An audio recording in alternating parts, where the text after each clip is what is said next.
Hey, what's up, y'all? It's Cheyenne Monet. And I'm Matt, and you're listening to Sweet 732, the podcast where life is sweet. And before you do anything, make sure you follow us online at Sweet 732 Pod. And this episode is sponsored by Education Success, which assists high school students with the college application and admission process. They believe that with their assistance, any education goal is obtainable. All right, let's get into the show. So turn me up like, see this is for them girls in the party. Wildin' out of college, first freaking getting naughty. Anti-social, the gram got you vocal. Still love you when graduation humbles. Just dance with a nigga, bounce with a nigga. I've been drinking, think it's time you romance with a nigga. I keep it real chill, know my niggas kinda cocky, but you know how I be. I just stay low key, through sand on the gas just to make a trip to see. Won't say it's forever. So for this episode, we kind of wanted to dive into what our biggest blessing in disguise is. And so just over the years, what do we think our biggest blessing in disguise is? All right, so Matt, do you want to start us off? Yeah. One of my first biggest blessings in disguise, and I've got a plethora, but for the case of being short-winded, I was in college and was working at P.F. Chang's and was just fed up with P.F. Chang's for a bevy of different reasons. Wait, hold on. Can you do the P.F. Chang's sound? Dun, dun, dun, dun, dun, dun, P.F. Chang's. Now, so I was working at P.F. Chang's, was fed up with working at P.F. Chang's, and one day something happened between me and management over there. I think I needed time off to study for finals, and they weren't going to give it to me. I went over to the Cheesecake Factory, which was down the street, literally, and had told them that I wanted to look into applying for a position there. They said, okay, cool, do you want to do the interview now? And I said, all right, fine. But I was young, naive, really emotional at the time because of everything that was going on. And I think the leadership at the management at Cheesecake could tell that, something was going on. And they probably didn't want to take someone on board that had issues with the management at his existing company, which is understandable from their side. So it didn't work out. But I say it was a big blessing in disguise because at that point, I was kind of forced to, number one, ride out the wave at P.F. Chang's. And when I say ride it out, I just mean I left, for lack of a better explanation, and focused on what was more important at the time, which was my education and my future. And then from that point on, I realized there's nothing in working in the restaurant industry for me. I didn't want to make a career out of it, and the money wasn't good enough to justify me putting up with the nonsense that came with it. So I say that's my biggest blessing in disguise because from that day forward, I was done with that old part of my life in terms of my professional life anyway. And I had just completely dedicated my energy and my effort to graduating in 4 years, which is always a goal of mine. And then ultimately just getting a handle on what I thought was going to be my career. So that's my first biggest blessing in disguise. What about you? Yeah, I was going to say my biggest blessings are kind of different. So the first one that I had was that I was on this dance team my freshman year at UMD. And I used to dance all through middle school. High school, I didn't really dance that much just because I went to a performing arts middle school that had dance. So I did that every day. And then once I got to high school, I didn't go to a performing arts high school anymore. So I didn't really have that opportunity that was free, obviously. So I didn't really dance but through high school, but I wanted to get back into it. So I joined this dance team that was it was my style. I felt like I was gonna enjoy it. Hip hop? It wasn't hip hop, it was modern. That was kind of always the thing that I did, back in the day. So anyway, I joined this dance team. I'm super excited. And this team really opened my eyes to how it is with working with other students in general, specifically with white students. So I say that for a lot of different reasons. So, for example, practice would start at 9 o'clock. AM, obviously? PM. Oh. Yeah, 9 to 11 p.m. So mind you, also, you remember I was working during college too. Right. So I had to get up the next morning to go to work. So I really didn't have time to be playing around with people. So practice is supposed to start at 9 o'clock. And I would get there at 8:50, 8:55 so I can start stretching and stuff before practice. Well, for whatever reason, we would start 30 to 45 minutes late every day. I don't know why. It was just like people decided that they just wanted to sit around and talk and do all this stuff. And I would be like, at first I'm like the new person, so I don't really want to say too much until it happened like 2 or 3 practices in a row. And I'm like, all right, y'all want to start late and then y'all want to stay late. Nah, like I can't do that. Like I'm not going to stay past 11 o'clock and I got to go to work in the morning. So that was the first thing I saw. The 2 girls who were in charge of the team who basically so let me back up. So when we went to the audition, they had said like, yeah, if you have other styles you want to bring, or if you like choreographing, we would love for you guys to choreograph and stuff like that, so we can have different styles portrayed, because all of us do different styles, but we mainly do ballet and modern, so we're not really good at choreographing like hip hop or whatever. So I'm thinking like, okay, well, they have the opportunity for everybody to bring something to the table. Well, what happened was that when other people would bring stuff to the table, they would say, okay, well, you guys can do that, but you have to practice it outside of practice. Like you can't do it in practice if you want to perform it. So it wasn't really like a team where they were allowing people to like contribute to the team like they originally said during auditions. The last thing from this team that really just had me like open my eyes was that there was kind of like a segregation going on. So there was like a good amount of black girls on the team, but every dance we did, all of the black girls were all the way in the back. And I don't think I was the best dancer on the team, but there was like a few girls who were really, really good, who were black, and they were in the back every routine. And the girls had, all the white girls and all their friends were in the front. And that just made me, it kind of opened my eyes to realize like, okay, if people are moving like this in college, this is how they're going to move in the real world. They're going to look out for their kind. They're going to look out for each other. And at the end of the day, they're going to push all of us to the back. And that kind of just opened my eyes, because after I realized that and sat down and actually did the thought process in my head, when I went to work, I was like, wow, I actually see this at work every day, and I wasn't even really realizing it. I was just a little bit too naive to actually realize, like, okay, the white people are sticking out for each other, and they're pushing each other forward while they're trying to push the rest of us to the back. So, or if you want to put a positive spin, we as minorities have got to do better at helping each other and not falling victim to the crab in the barrel. Exactly. So after that, I don't think any of the black girls who were on the team, I don't think any of them came back the next season, just because of that reason. It was like, why am I going to continue on this team and I'm not even being really recognized for the talents that I have? Right.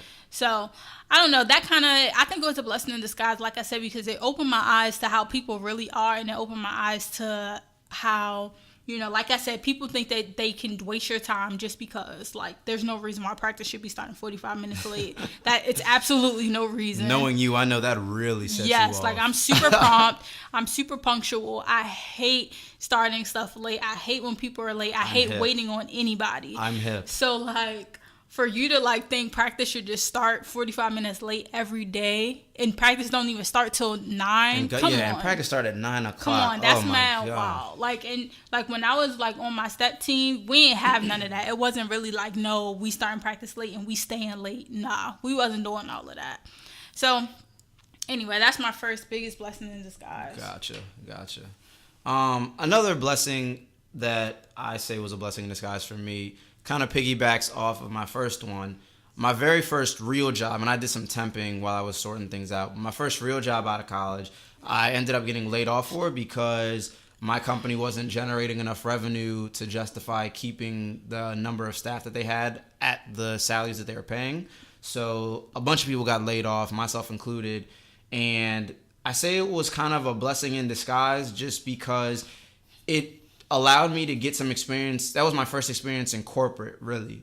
And I had no idea, because formerly I hadn't interned anywhere, and my only experience working was in the restaurant industry. So I had no idea of what the office culture was like.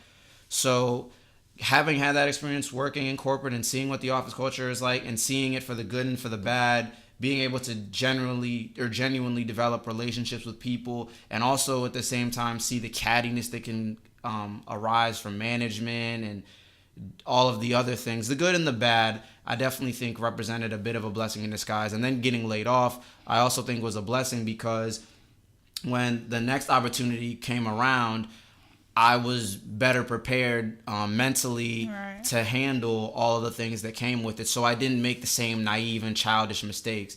And it's something small, but on casual Fridays does not mean you come in there with a hoodie and some cargo pants. You know what I mean? Right. And that's something that you may not know until you have gone through a couple of casual Fridays at the office environment. And another thing that I just kind of learned was, and this is a little bit of a darker thing, and when I say darker, I don't mean color, I mean darker in tone, but you have coworkers, yes, and you may feel as though you can trust them, yes, but what I also feel like I learned was, despite the fact that they are your coworkers, you should also be very skeptical sometimes of their intentions, because at the end of the day, would they take food off of their plate, off their table, to make sure that you keep food on your plate and on your table? Probably not. Right. So when they ask you certain things, you've got to know how to answer them, because you never know who may get their hands on that conversation. And that was something that in my first job, I was very, very naive and very loose at the mouth. And so if I had an issue, I would tell people I've got an issue. And then in my second job, if I had issues, I knew then, okay, I've got an issue. I take this up with management, or I don't say anything about it at all. Exactly. Yeah. And so that was my second blessing in disguise. I was going to say that's definitely true. I've learned that throughout the years, where people will take something that you say and they will use it to their benefit. Right. And they like people just asking me, like, since I work for the government, people asking me like what grade I am and stuff like that. Why do you need to know what grade I am and how much money I make? Yeah. Because you're trying to use that to justify what you getting a promotion or me not getting a promotion or things like that. Like, I've had people use that against me before, where it's like I get it, but I don't really get it at the same time, because I'm just not catty like that and petty. And it's a weird situation, because the event that I'm referencing came from a conversation I had with a coworker at the time, and I really liked her, and we were really, really cool. She was like the mom of our division, and she just said to me, in the privacy of my office, just, hey, I've noticed that you seem to be really, really stressed out with everything, and I know a lot's going on in terms of workload. I just wanted to check up on you and make sure you're okay. And then being, I guess, naive and assuming that, and I don't want to say that she went and snitched and made it seem like I was fed up or anything. But I imagine, if I have to be honest with myself, I imagine that what happened was I told her this is my issues, and she went back and told management, hey, Matt's kind of feeling a bit frustrated because this. And then rather than management come and say, all right, well, let's work this out, management was like, all right, well, we need to make cuts anyway. And if he's so irritated and frustrated, then bam, he's out the door. Exactly. Yeah, that happens more times than not. And really, that needs to be a change with the management, because like you said, they should come to you to, even if they didn't hear it through you, they should come to you to try to resolve the problems. Because if you're having a problem, more likely other people are having the same exact problem. But that goes into maturity too, because in that situation, I learned that I can't expect that from management. It should go like that, but more often than not, it doesn't. Yeah. And so that situation, like I said, was a blessing in disguise, just because it taught me a lot about office culture, and it showed me the good and the bad side of working in corporate. Yeah. And ultimately, like I said, now I recently got a new job, so I'm looking forward to starting that. And all of the experiences that I've had from my past employers, it's made me a lot more seasoned, shall we say? Yeah, and savvy. Because, and especially as minorities, a lot of the times we come into that game a bit behind the 8 ball. Right. So what about you? What's your second biggest blessing in disguise? So my second biggest blessing in disguise, which is probably one of the biggest things that has happened throughout my life, is the fact that my parents are no longer together. Really? Yeah. You're saying really like you didn't know. Really, because, okay, a lot of people wouldn't say that to be a blessing in disguise, so I'm interested. I thought you were saying really like you didn't know. Yeah, I think it is it probably is my biggest blessing in disguise. So my parents haven't been together probably since I was like 6 or 7, something like that. And with the things that come with parents not being together, as many people know, it's just, custody and being able to see both parents and kind of being that, unfortunately, being in the middle. So it's like you don't have to choose, but it's kind of like sometimes your parents force you to choose, or you kind of have to grow up a little bit quicker because you're being fed information from both sides of the family that may or may not be true. So at 6, 7, 8, 9 years old, you have to like determine, okay, this person's telling me the truth. This person isn't telling me the truth. Okay, even if this person is telling me the truth about this parent, I'm either going to accept it as face value or I'm not, you know? Right. So anyway, I think that that's my biggest blessing in disguise because it really forced me to grow up. Like I can't deny the fact that like I'm super independent and I'm super self-sufficient because of that. I feel like just in my head, in my life in general, I don't feel as though I need to rely on anybody because my parents they haven't been together the majority of my life, and watching them split up and all the problems that came with that, but then also the issues that it put with me, it just made me more independent. It made me more self-reliant, and it made me more aware of my surroundings, and it made me aware of the things that people will say to me and the people will try to get me to believe. Right. And honestly, it opened me up to see people's characters, you know, not my parents specifically, Right, but just course. other family members and, you know, my parents' friends and things like that. It made me see people's characters so that when I'm now 23 years old, I can better understand why people move the way they do, or I can better see you and say, oh, he's not somebody that I can trust because you can see through people. Right, I can see, yeah, basically I can see through people a little bit easier.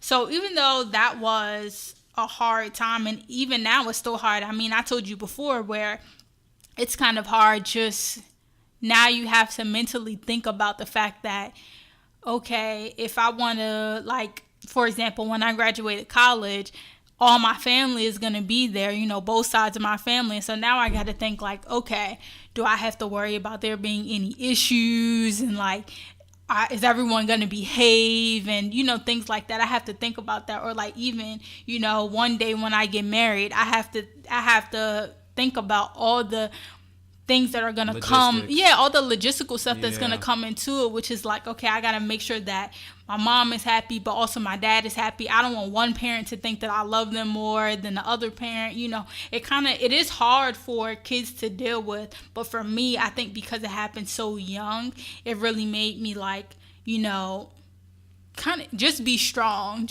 within myself. Now I think Right. if it would have happened when I was like 15, 16, 17, it probably would have had a worse impact on me, and I probably wouldn't have been ready to deal with that because I lived my whole life sheltered, you know, in the house with both parents.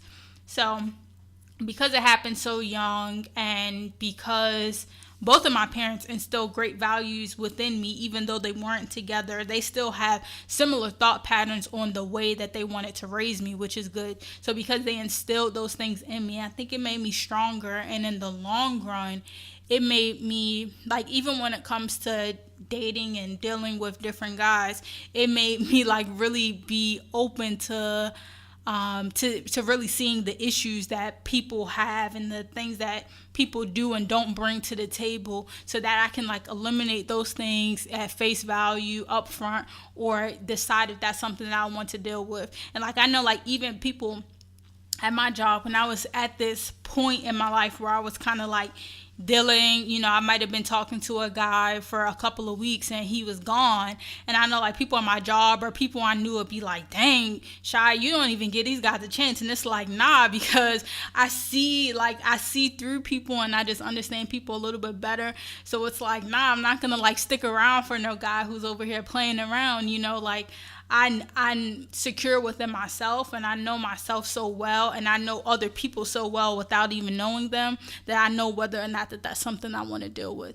So that's just an example, but a lot has come with my parents not being together and them splitting at such a young age. So that's my biggest blessing in disguise. Right. I would definitely imagine that does make you go up really, really quick.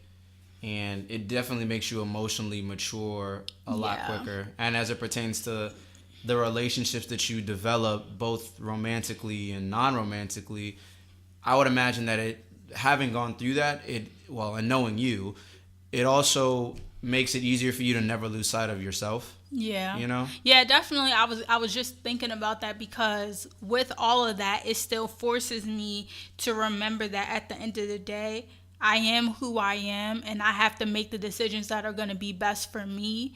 And so as much as I love both of my parents to death, them going back and forth between stuff, or me being pulled between one parent and the other parent, that wasn't the best thing for me. You know, that wasn't necessarily smart on their behalf to have me going through that.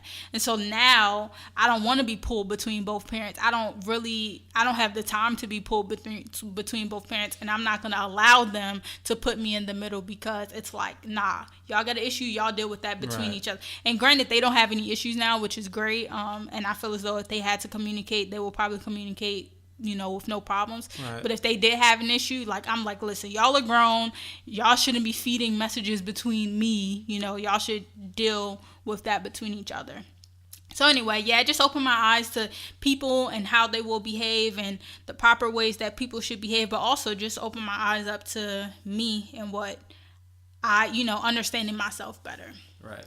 But yeah, so I think we should just wrap it up there. Yeah. Thank you guys for listening. I hope you guys enjoyed the episode. Let us know if you agree with our biggest blessing in disguise, or let us know what some of your blessings in disguise are. Make sure you like, share, comment, subscribe to us on SoundCloud and on iTunes. And this is Sweet 732, the podcast. Make sure you follow us online at Sweet 732 Pod. And also follow our personal pages at MassMoss3 and at Miss London 2. All right, thank you for listening. With a year, fake niggas show their colors, so I ever forget. Shorty said we too different, man, it is what it is. Cause I dealt with some things I probably never forgive. I just stumbled on it, you hoping you real as you feel. If not, a night is cool whenever we chill. Do I prefer that we build? This nightlife got me tired of the thrills. Too cheap, I come with chasing a meal. Let me know how you feel. I found my escape, them beats gon' play. A backwood honeyberry with a 1.8. I need a record for the club, what the DJ say. But I don't sweat it too much, I just go and do my thing. I put on, far from thugging, started with nothing. Got a flow short of gun discussion. Rappers be bluffing this. All of a sudden, they been tired of the mumbling. Want a nigga, give them more some substance. Swear it feels so good. Remember when it was a dream to me. And now this shit moving, know what that means to me. That feeling they telling me what it means to them. Used to didn't notice, now they say my latest feels so good. Yeah. So good.